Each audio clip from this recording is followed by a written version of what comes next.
Now, let's look at some other things.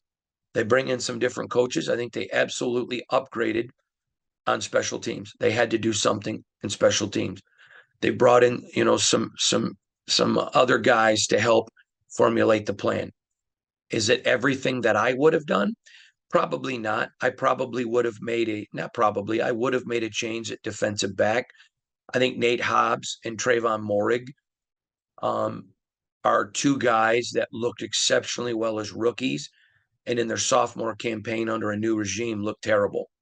So I probably would have made a change, but knowing Josh McDaniels and Dave Ziegler the way I do, they're very thorough.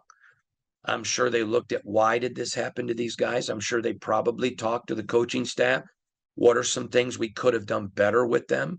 There's also an addition of a new scheme, and they decided to keep their coaches. Okay, both of those coaches have proven track records in the past of being good. So maybe they said, listen, we're going to give 1 year as a mulligan. Okay, this is Josh McDaniels' future. If he gets fired from the Raiders, he's not going to get a third head coaching job. So he's not out here saying, gee, let's keep people that are going to get me fired. He clearly believes in them. I believe in a lot of what I see from Josh McDaniels and Dave Ziegler. So I'm going to give them the benefit of a doubt. I'll tell you what, the defensive backfield coaches are both really great guys.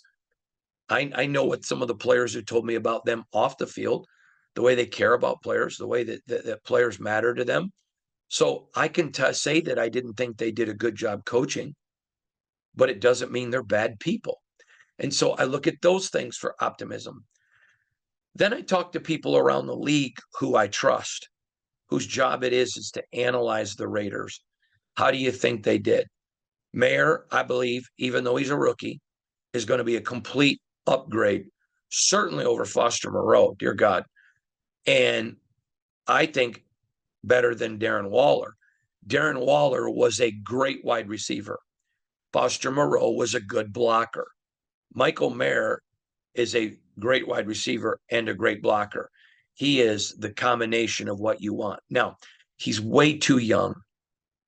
So I'm going to give you a comparison, which I hate doing with rookies, but he is farther along right now than where Rob Gronkowski was in his career.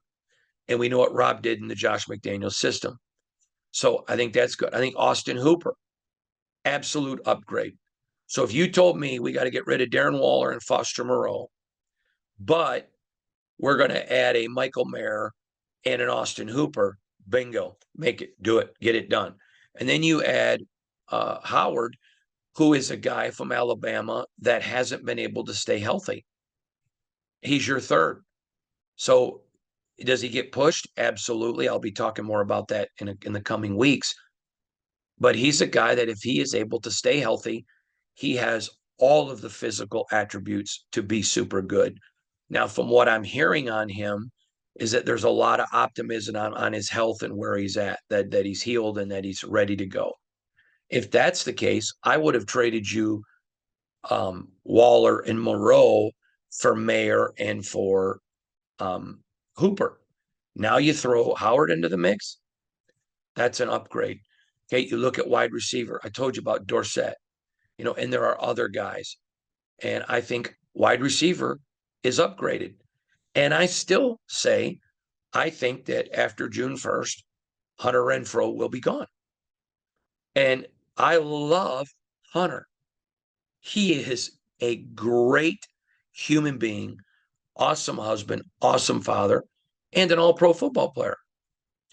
But after that happens, if it does, I'm going to come back and tell you why I thought this would happen, why I'm the first one to say it, and why I'm standing by it. Irregardless, I guess that's a stupid word. Regardless, I think this wide receiver core is better, and I think it's going to be so the offense is going to be better.